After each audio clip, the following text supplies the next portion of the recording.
तो बच्चों क्या 7th क्लास में हो, घर के आसपास अच्छा ट्यूशन नहीं है या किसी वजह से मैथ या साइंस में कोई दिक्कत रहती है तो बिल्कुल सही जगह हो। यहाँ आपको हफ्ते में 3 दिन, ट्यूसडे, थर्सडे और सैटरडे शाम 3 बजे आपकी क्लास की वीडियो मिल जाया करेगी। तो अच्छे से देखो, सुनो, समझो, पढ़ो और बहुत आगे बढ़ो। तो चलो चालू करते हैं।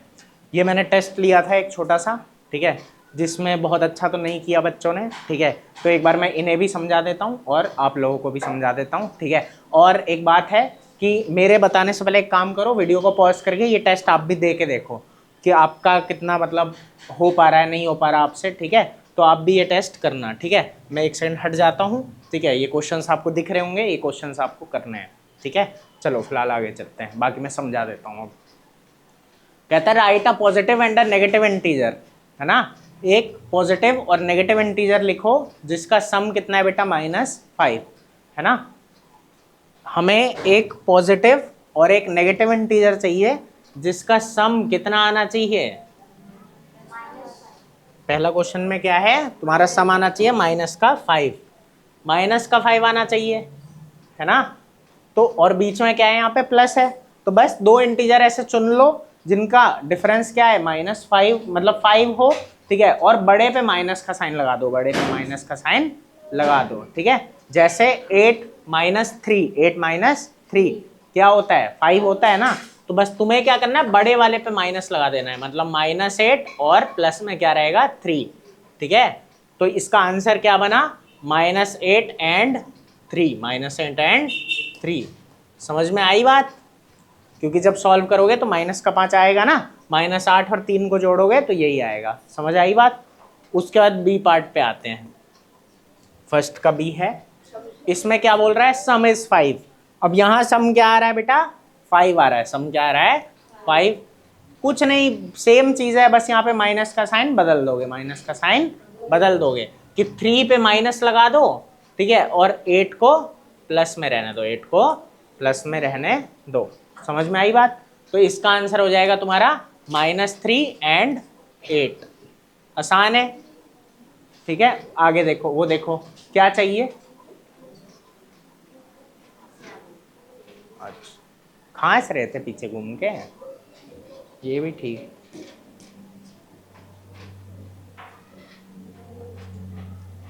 चलो देखो, कह रहा है right a positive and a negative integer जिसका डिफरेंस क्या है, -5।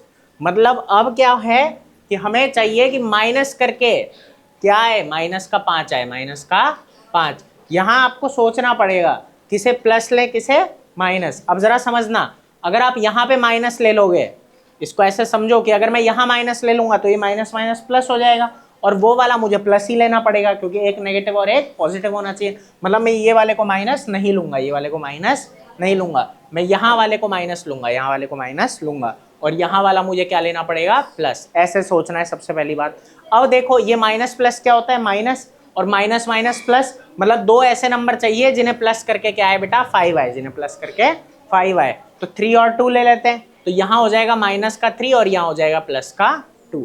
तो आंसर क्या हो गया, -3 एंड +2, या फिर सिर्फ 2 भी बोलेंगे। आई बात समझ में। तो ऐसे आराम आराम से स्टेप बाय स्टेप सोचना है। सबसे पहले तो यही सोचना होता है कि हम किसे माइनस लें और किसे प्लस लें, वो इसके हिसाब से सोचा जाता है कि यहाँ पे माइनस में आंसर है या प्लस में आंसर है। फिर ये देखते हैं कि ये 2 को जोड़ के आएगा या 2 को माइनस करके आएगा। समझ आया। जैसे इस केस में क्या हो रहा था कि माइनस करके 5 आ रहा है, ठीक है। इस केस में भी माइनस करके 5 आ रहा है। इस केस में क्या हो रहा है, प्लस करके -5 आ रहा है या 5 आ रहा है, ये बोल देंगे। समझ आया। प्लस माइनस चूज कर लेंगे।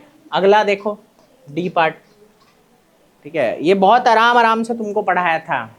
डिफरेंस क्या है, 5 आना चाहिए। डिफरेंस क्या आना चाहिए, 5। अब यहाँ देखो, यहाँ क्या है, पॉजिटिव वैल्यू है 5। समझ आ रहा है कि नहीं।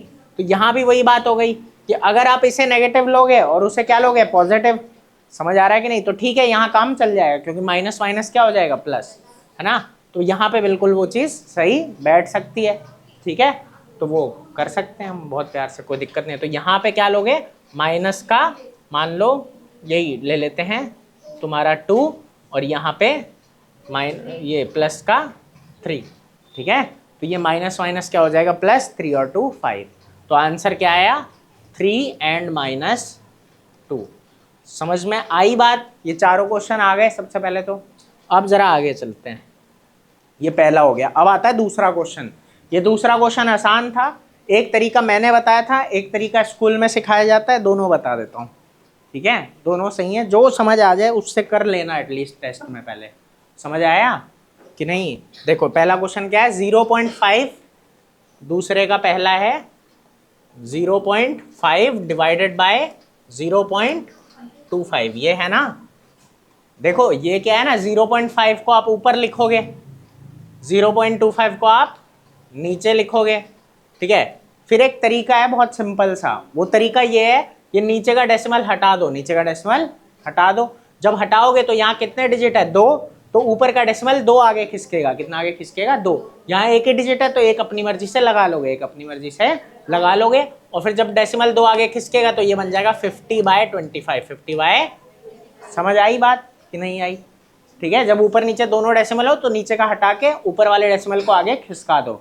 कितना आगे खिसकेगा, जितने डेसिमल के बाद यहाँ डिजिट है नीचे, ठीक है? और अगर उतने डिजिट ऊपर ना हो तो अपनी मर्जी से 0 लगा सकते हो। अब ये 50/25 बना तो ये कितना आ जाएगा, 2। कितना आ जाएगा बेटा, 2। ये था एक मेथड, ठीक है? ये एक मेथड हो गया फर्स्ट। सेकंड मेथड में क्या करोगे, ये जैसे 0.5 है, ठीक है? तो ये पॉइंट हटाओगे तो यहाँ आ जाएगा 10। क्या आ जाएगा बेटा, 10। ये डिवाइड में है जो, उसे डिवाइड में ही रखो। ये है 0.25, क्या है बेटा, 0.25। यहाँ का डेसिमल हटाओगे तो नीचे आ जाएगा 100, नीचे आ जाएगा 100, क्योंकि डेसिमल के बाद 2 डिजिट है। डेसिमल के बाद कितने डिजिट हैं, 2। अब इस डिवाइड को करोगे मल्टीप्लाई में बदल दोगे, 0.5 मतलब 5, इसे मल्टीप्लाई में बदला तो ये रेसिप्रोकल हो जाता है, 100 ऊपर और 25 नीचे। अब इन्हें काटोगे, 0 से 0 कट जाएगा, फिर 5 से 25 कट जाएगा, 5 5 जा 25, और फिर 5 2 जा 10। तो आंसर इसमें भी क्या आया, 2। दोनों ही तरीके सही हैं, कोई दिक्कत दोनों में नहीं है, ठीक है? समझ में आ रही है बात? अगला क्वेश्चन क्या है, ये 36 डिवाइडेड बाय 0.2, 36 डिवाइडेड बाय 0.2 है ना, ये बी पार्ट है। देखो इसमें अगर आप पहले मेथड से करोगे तो क्या होगा, नीचे का डेसिमल हटाओगे। अब देखो ऊपर डेसिमल नहीं है ना, जब नहीं होता तो क्या होगा, ये डेसिमल हटा, यहाँ लग जाएगा 0। क्या लग जाएगा, 0। इतनी बात समझ में आई कि नहीं? अगर डेसिमल होता है तो आगे खिसकता है, नहीं होता तो क्या लगता है, 0। क्या लगता है, 0। इतनी बात आई समझ में? अब 2 से 360 को डिवाइड करोगे तो ये क्या आएगा, 180। समझ आया? ये था फर्स्ट मेथड। सेकंड मेथड पे आते हैं। सेकंड मेथड में क्या करना है, 36 है, ठीक है, डिवाइड में 0.2 है, ये पॉइंट को हटा दोगे। बात समझ आ रही है कि नहीं? ठीक है, जब हटाओगे तो ये आ जाएगा डिवाइड में 10, फिर डिवाइड की जगह क्या हो जाएगा यहाँ, मल्टीप्लाई, ठीक है? मल्टीप्लाई में हो जाएगा 10 डिवाइडेड बाय 2, ठीक है? फिर इसे काटोगे तो ये आ जाएगा 18 × 10, 180, ठीक है? अगला देखो, अगला क्या है, 76.5 डिवाइडेड बाय 0.15, 76.5 डिवाइडेड बाय 0.15, यही है ना? फर्स्ट मेथड से करोगे तो 76.5 डिवाइडेड बाय 0.15, ये डेसिमल हटाओगे। जब ये डेसिमल हटाओगे, ठीक है, तो इस केस में क्या हो जाएगा, ये 2 आगे खिसकेगा, 2 डिजिट नहीं है तो 0 लगा दोगे, तो ये बन जाएगा 7650 डिवाइडेड बाय 15। कोई दिक्कत इतने में? और जब इसे काटोगे, ठीक है, तो कितना आ जाएगा, 510, 510। कोई दिक्कत है इस बात में? ठीक है, ठीक है। और वही सेकंड मेथड, ये था फर्स्ट। अब सेकंड मेथड देखते हैं। सेकंड मेथड में क्या होगा, 76.5 है, पॉइंट हटाओगे, यहाँ पे क्या आ जाएगा, 10, ठीक है? उसके बाद यहाँ पे डिवाइड में 0.15 है, ये पॉइंट हटाओगे, नीचे क्या आ जाएगा, 100। क्या आ जाएगा बेटा, 100, ठीक है? उसके बाद 765 डिवाइड बाय 10, इस डिवाइड को मतलब मल्टीप्लाई करोगे तो ये रेसिप्रोकल 100/15, इस 0 से ये 0 कट गया, ठीक है? 15 से, हाँ बेटा जादू चल रहा है, चमत्कार कर रहे हैं हम। तुम्हें पिछले 2 क्वेश्चनों में क्या समझ आया? तो अच्छा, जब नहीं आता है उसी टाइम पूछो, कोई दिक्कत नहीं है, क्योंकि फिर ये तो वेस्ट हो गया ना। फिर ये जो मैंने 2 क्वेश्चन बताए, क्या फ़ायदा हुआ ये बता के? और ये तो मैंने 100 बार पहले भी बताया हुआ है तुम्हें। भाई यहाँ डेसिमल हटा ना, डेसिमल के बाद एक डिजिट है ना, इसलिए नीचे एक जीरो आता है, तो ये 10 हो गया। ठीक है, ये 0.25 था ना, तो ये डेसिमल हटाया तो ये 2 डिजिट है ना इसके बाद, तो ये नीचे 2 जीरो आ गए, 100 हो गया। अब आ गया, फिर डिवाइड से मल्टीप्लाई बनाया तो ये उल्टा हो गया।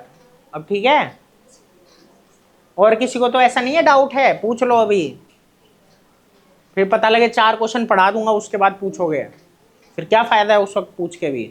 हाथ उठा लिया करो तुरंत, कोई बात नहीं।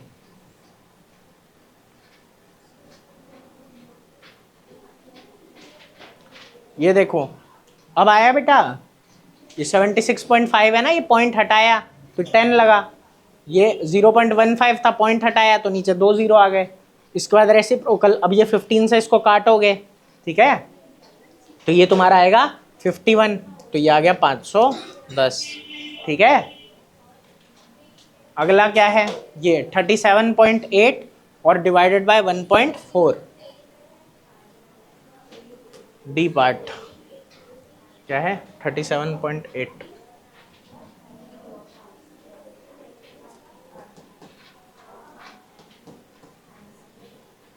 एक से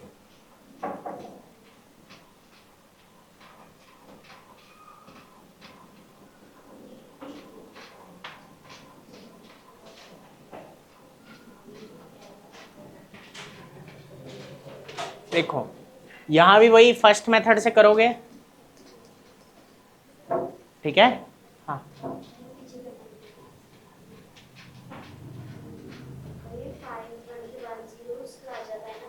ये 10 से मल्टीप्लाई हो रहा है ना यहाँ, हुआ, हाँ ये दोनों को मल्टीप्लाई किया ना 51 इंटू 10, ठीक है। अब यहाँ पॉइंट है, हटेगा तो ये आगे मतलब बढ़ेगा, तो बस खत्म ही हो गया पॉइंट। 378 डिवाइडेड बाय 14, कोई दिक्कत है इस चीज़ में, है तो बताओ, ठीक है। तो ये काटोगे तो कितना आ जाएगा, ये 27, ठीक है। और सेकेंड मेथड में भी लगभग वही चीज़ है, 37.8 डिवाइडेड बाय 1.4 है, तो ये आ जाएगा 378 डिवाइडेड बाय 10, और यहाँ 14 डिवाइडेड बाय 10 मल्टीप्लाई करोगे तो ये हो जाएगा 10/14, और ये हो जाएगा तुम्हारा 378/10। वही बात आ गई, 10 से 10 कट गया, 14 से 378 काटोगे 20, ठीक है। ये वाला क्वेश्चन, इसमें बोला था सॉल्व द फॉलोइंग, सॉल्व करना था, निकालनी थी वैल्यू, ठीक है। कह रहा है इरफान कहता है कि उसके पास 7 कंचे ज्यादा है 5 गुना से, 7 कंचे ज्यादा हैं 5 गुना से जितने परमित के पास है, जितने परमित के पास है, और इरफान के पास है कितने, 37 है, कितने 37। तो कह रहा है कितने मार्बल परमित के पास है, कितने मार्बल, तो जो तुम्हें निकालना है उसे तुम XYZ कुछ भी मान सकते हो, है ना। तुम लिखोगे यहाँ पे कि let number of marbles Paramit has be x, number of marble Paramit has be, मान लो यहाँ x ले लेते हैं, ठीक है। फिर यहाँ पे लिखना है तुमको अकॉर्डिंग टू क्वेश्चन, जो इक्वेशन बनाओगे, अब इक्वेशन बनाने की बारी है। तो इक्वेशन क्या कहती है कि जो परमित के पास 5 गुना, उससे 7 ज़्यादा, उससे 7 ज़्यादा, तो मतलब 5x प्लस 7, 5x प्लस 7, समझ में आ रही बात कि नहीं। और वो कितना दे रखा है तुम्हें, इसके पास है कितने, 37 इरफान के पास, तो 37, तो मतलब ये बराबर है 37 के। इसके बाद इसे सॉल्व करना था, x की वैल्यू निकालनी थी, है ना। मतलब मैंने कहा ना कि जो यहाँ निकालने को कहा जाए, जैसे बोला है ना how many marble Paramit have, ठीक है, तो how many marble Paramit have में, ठीक है, यहाँ पे यही चीज़ आ जाएगी, ठीक है, कि तुम्हें क्या करना है यहाँ पे बेटा, कि ये इसी को x मानना है, जो निकालते हो उसी को क्या मानोगे, x, ठीक है। तो Paramit have x marbles, Paramit have x marble, या ऐसे लिख सकते हो number of marble Paramit has be x। समझ में आ रहा है कि नहीं, कोई दिक्कत है इस चीज़ में।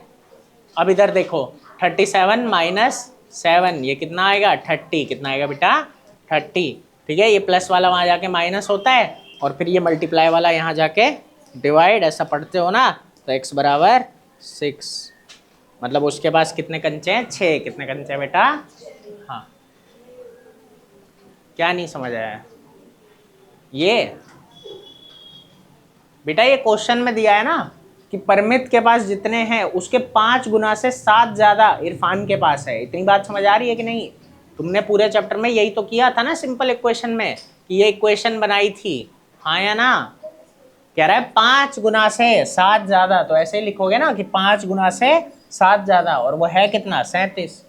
वही दिया हुआ है जो स्टेटमेंट, उसी को इक्वेशन में बनाया है। अब आ गया अगला, देखो कह रहा है लक्ष्मी के पापा की एज 49 ईयर्स है।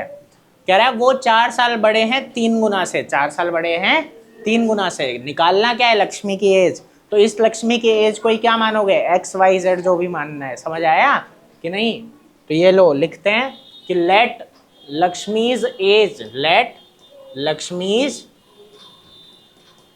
As be. कौन इमोशनल हो गया है? सब्र नहीं है लोगों को, पिपियाते रहते हैं फालतू में। लक्ष्मीज एज भी वाई ले लेते हैं, ठीक है। अब आते हैं क्वेश्चन पे, अकॉर्डिंग टू क्वेश्चन, ठीक है। उसके पापा की एज 3 गुना से 4 ज्यादा है, 3 गुना से 4 ज्यादा है कि नहीं? तो तुम क्या लिखोगे 3y + 4, 3y + 4, और उसके पापा हैं कितने साल के 49, कितने साल के बेटा 49, तो यहाँ लिखोगे 49। तो ये आ जाएगा 3y बराबर 49 - 4, ये आ जाएगा तुम्हारा 45, है कि नहीं? ठीक है। और ये आ जाएगा तुम्हारा 3y, तो y बराबर कितना हो जाएगा 45 / 3, तो y बराबर 15। मतलब लक्ष्मी कितने साल की है 15। तो लिख दोगे एंड में age of Lakshmi will be, मतलब इज 15 ईयर्स। समझ में आया? आया भाई? नहीं आ रहा है? आ रहा है, शाबाश। अगला देखो, कह रहा है पीपल हैं सुंदरग्राम के, उन्होंने ट्रीज प्लांट किए। कुछ ट्रीज जो हैं वो फ्रूट वाले हैं और कुछ है जो नॉन फ्रूट वाले हैं। जो नॉन फ्रूट वाले हैं वो 2 ज्यादा हैं 3 गुना से, 2 ज्यादा हैं 3 गुना से जो फ्रूट ट्रीज हैं उनसे, फ्रूट ट्रीज हैं उनसे। और कह रहा है कि हमें क्या निकालना है, number of fruit trees, number of fruit trees. अगर number of non fruit trees क्या है 77, तो जो निकालना है उसी को क्या मानते हैं x। तो नंबर ऑफ फ्रूट ट्रीज को क्या मानोगे x। समझ आई बात बेटा? देख के तो देख, बोला देख के, तो उसने बोतल को लात मार दी। कह रहा मैं नहीं खेल रहा, देख के नहीं चलूंगा। हाँ तो देखो, number of fruit trees be x। Fruit trees का नंबर क्या था x ले लिया आपने। समझ में आ रही बात? या चलो यहाँ z ले लेते हैं, z है, ठीक है।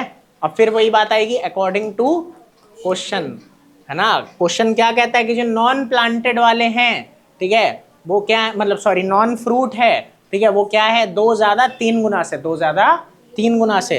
तो 3 गुना से 2 ज्यादा मतलब 3z + 2, 3z + 2। इतनी बात समझ में आ रही है? और ये है कितने 77, कितने बेटा 77।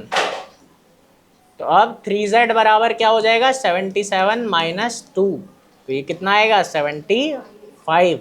समझ में आ रही है बात कि नहीं? और 3z है तो z बराबर कितना हो जाएगा 75 / 3, तो z बराबर जब काटोगे तो ये आ जाएगा 25,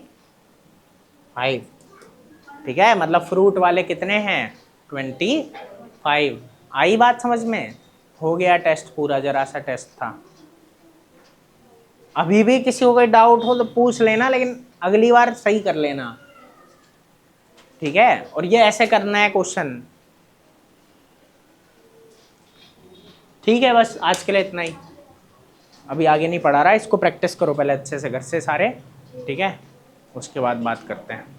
हाँ कर देता हूँ, ठीक है बच्चों। फिर आज मुझे यही बताना था, अच्छे से आपको समझ आया होगा। और कोई डाउट हो तो कमेंट कर देना, मैं कोशिश करूँगा आपको और अच्छे से समझा पाऊँ, ठीक है। और तो बस आज के लिए इतना ही, बाकी फिर परसों आपको वीडियो मिल जाएगी, ठीक है, शाम को 3 बजे।